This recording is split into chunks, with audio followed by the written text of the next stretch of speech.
بھاگیں۔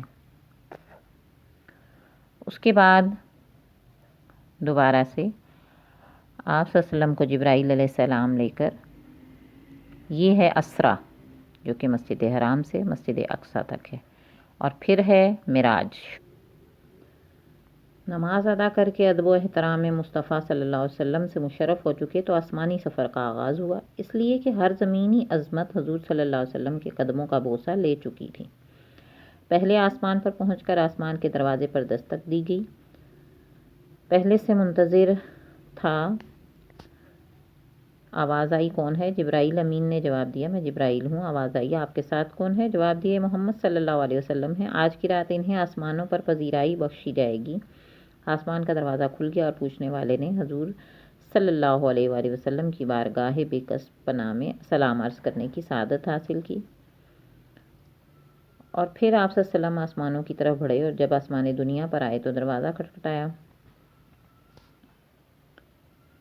محمد صلی اللہ علیہ وسلم پھر پوچھا گیا، انہیں بلایا گیا۔ جبرائیل نے کہا ہاں۔ آواز آئی خوش آمدید، کتنا اچھا ہے آنے والا ہے، اور یہاں پر آدم علیہ السلام سے ملاقات ہوئی، اور پھر جو ہے آقائے دو جہان صلی اللہ علیہ وسلم نے دادا جان کہہ کر آدم علیہ السلام کی بارگاہ میں سلام ارشاد فرمایا۔ حضرت آدم علیہ السلام نے سلام کا جواب بھی عرض کیا اور اپنے عظیم فرزند کو دعاؤں سے بھی نوازا۔ اس کے بعد مہمان عرش پر نور صلی اللہ علیہ وسلم کو دوسرے آسمان کی طرف اٹھایا گیا۔ یہاں پر بھی اندر سے آواز آئی، دروازہ کھٹکھٹایا، اندر سے دوسرے آسمان کا بھی دروازہ کھلا۔ یہاں حضور صلی اللہ علیہ وسلم نے سیدنا عیسیٰ اور یحییٰ سے ملاقات ہوئی۔ اس یادگار ملاقات اور آسمان کے ملکوتی مشاہدات کے بعد آپ صلی اللہ علیہ وسلم کو تیسرے آسمان کی طرف اٹھایا گیا۔ تیسرے آسمان پر حضور صلی اللہ علیہ وسلم کی ملاقات سیدنا یوسف علیہ السلام سے کرائی گئی۔ تیسرے آسمان کے مشاہدات نورانی کے بعد حضور صلی اللہ علیہ وسلم کو چوتھے آسمان پر پہنچایا گیا۔ چوتھے آسمان پر تاجدار کائنات صلی اللہ علیہ وسلم کی ملاقات حضرت ادریس علیہ السلام سے کرائی گئی۔ اس طرح حضور صلی اللہ علیہ وسلم سفر معراج طے کرتے ہوئے پانچویں آسمان پر پہنچے تو وہاں ہارون علیہ السلام سے ملاقات ہوئی۔ چھٹے آسمان پر حضور صلی اللہ علیہ وسلم کی ملاقات موسیٰ علیہ السلام سے ہوئی، اور موسیٰ علیہ السلام کی چشمان مقدس اشکبار ہو گئیں۔ آپ سے ملاقات کر کے حضور صلی اللہ علیہ وسلم کی عظمت اور رفعت کو دیکھ کر رشک کے آنسو چھلک پڑے۔ آپ کی زبان اقدس سے بے اختیار نکلا کہ خدائے بزرگ و برتر کے یہ برگزیدہ رسول ہیں جن کی امت کو میری امت پر شرف عطا کیا گیا۔ میری امت پر جسے بزرگی عطا ہوئی یہ وہی رسول برحق ہیں جن کے امت کو میری امت کے مقابلے میں کثرت کے ساتھ جنت میں داخل کیا گیا۔ مہمان زی چشم حضور رحمت صلی اللہ علیہ وسلم کی ملاقات ساتویں آسمان پر حضرت ابراہیم علیہ السلام سے ہوئی۔ اس کے بعد حضرت محمد صلی اللہ علیہ وسلم جو تخلیق میں واحد ہستی ہیں جبرائیل امین کے ساتھ سدرۃ المنتہا تک کا سفر کیا۔ اس مقام پر اللہ تعالیٰ نے انسانوں کو 5 نمازوں کا تحفہ عنایت کیا۔ اب جب سدرۃ المنتہا، سدرہ جو ہے ایک بیری کا درخت ہے، اس کا نام ہے، اور اس کے پتے بہت بڑے بڑے ہیں۔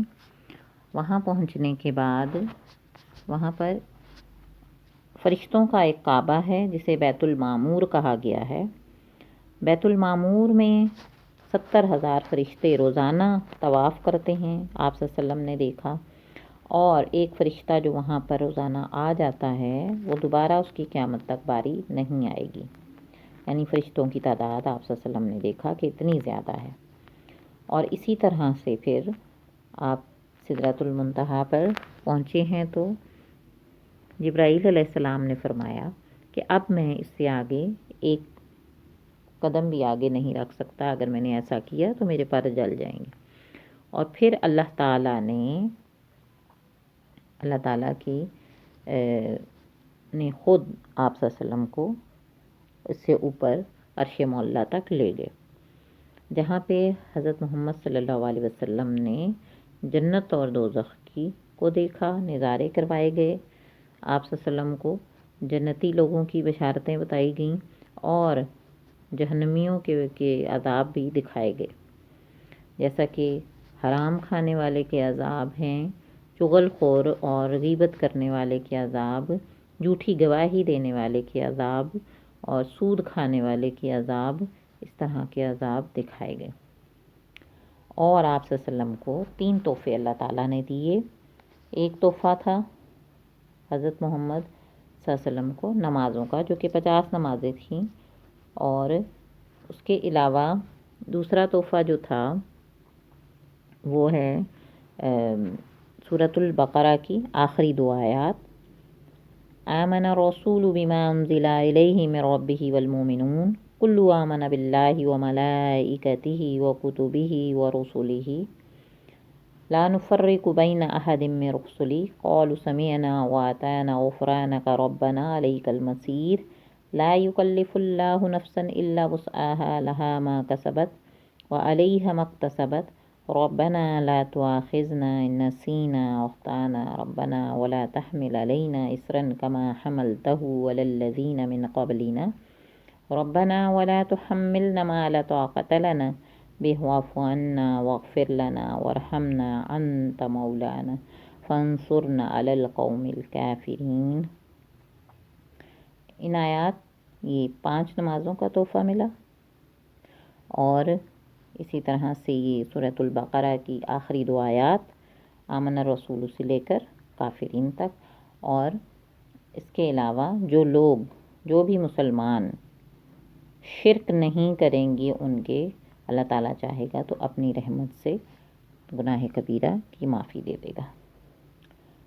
یہ تحائف تھے، اور اس کے علاوہ اللہ تعالیٰ نے بہت ہی قریب سے کلام کیا ہے محمد صلی اللہ علیہ وسلم سے۔ اور پھر آپ واپس آئے ہیں، جب اپنے بستر پر موجود ہیں تو بستر گرم ہے اور دروازے کی کنڈی ہل رہی ہے، پانی اسی طرح ٹپک رہا ہے، چل رہا ہے۔ تو یہ نشانیاں تھیں جو کہ وقت کی رفتار کو روک دیا گیا تھا اس رات۔ صبح ہوتے ہی آپ صلی اللہ علیہ وآلہ وسلم نے جب یہ اعلان کیا کہ معراج کا واقعہ آپ صلی اللہ علیہ وسلم کے ساتھ اس رات پیش آیا ہے، اور اپنی چچا زاد بہن آپ ام ہانی کے گھر میں مقیم تھے، تو آپ نے یہ بات لوگوں کو بتائی۔ سب نے اسے ہلکا لیا، اور مشرکین طعنہ دینے لگے کہ رسول اللہ راتوں رات آسمان چلے گئے۔ سب نے تردید کی، لیکن جب لوگوں نے حضرت ابو بکر کو اس واقعے کے متعلق آگاہ کیا تو ابو بکر نے فوراً تصدیق کرتے ہوئے کہا کہ کیا یہ بات رسول اللہ نے بتائی؟ یعنی حیرت کے طور پہ انہوں نے پوچھا کیا انہوں نے خود بتائی ہے، خود بیان کی ہے؟ لوگوں نے کہا ہاں بالکل۔ ابو بکر نے کہا رسول اللہ صلی اللہ علیہ وسلم نے بتائی ہے تو پھر بالکل سچ ہے۔ حضرت ابو بکر کی اس بات نے رسول اللہ صلی اللہ علیہ وسلم کو بہت متاثر کیا، اور آپ صلی اللہ علیہ وآلہ وسلم نے حضرت ابو بکر کو صدیق کا لقب دیا۔ اور مکہ کے ایک شخص جو شام اور فلسطین زیادہ سفر کیا کرتا تھا آیا اور بولا اگر آپ واقعی راتوں رات مسجد اقصیٰ اور پھر آسمانوں میں گئے ہیں تو مجھے مسجد اقصیٰ کا پتہ ہے، میں آپ سے سوالات پوچھتا ہوں، آپ جواب دیں۔ پھر اس شخص نے رسول اللہ سے مسجد اقصیٰ اور اس کے خد و خال کے متعلق بے شمار سوالات کیے، اور رسول اللہ صلی اللہ علیہ وسلم نے سب ٹھیک ٹھیک جوابات دیے، کیونکہ رسول اللہ صلی اللہ علیہ وسلم کو اس وقت خد و خال کا کچھ یاد نہیں تھا۔ تو لیکن اللہ تعالیٰ نے معجزاتی طور پر مسجد اقصیٰ کو آپ کی آنکھوں کے سامنے لے آئے، اور جنت دوزخ کے نظارے آپ کے سامنے لائے گئے، جس کی وجہ سے آپ کے تمام سوالات درست ثابت ہوئے، مگر پھر بھی کفار مکہ نے آپ کو یہی کہا کہ کوئی دماغی خلل کا سبب ہے یہ، مگر اللہ تعالیٰ نے یہ رات ایک معجزاتی رات ہے، اور اس میں تمام معجزے اور نمازیں جو کہ 50 تھیں۔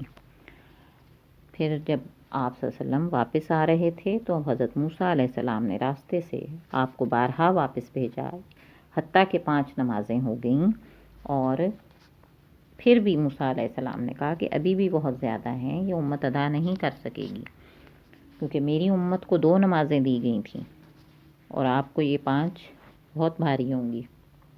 آپ صلی اللہ علیہ وسلم نے فرمایا کہ اب مجھے اپنے اللہ سے شرم آتی ہے، اس سے زیادہ میں کم نہیں کروا سکتا۔ تو آسمان سے ندا آئی اللہ تعالیٰ کی طرف سے کہ یہ 5 نمازیں 50 کے برابر ہی ہیں، ان 5 نمازوں کو ادا کرنے کا ثواب 50 کے برابر ہی ملے گا۔ تو الحمدللہ ہمیں اللہ کا لاکھ لاکھ شکر ادا کرنا چاہیے کہ ہم رسول اللہ صلی اللہ علیہ وآلہ وسلم کی امت میں سے ہیں۔ اللہ تعالیٰ ہمیں نماز پنجگانہ ادا کرنے اور سنت رسول پر عمل کرنے کی توفیق عطا فرمائے، آمین یا رب العالمین۔ وصلی اللہ تعالی علی خیر خلقہ محمد وآلہ واصحابہ اجمعین برحمتک یا ارحم الراحمین، آمین یا رب العالمین۔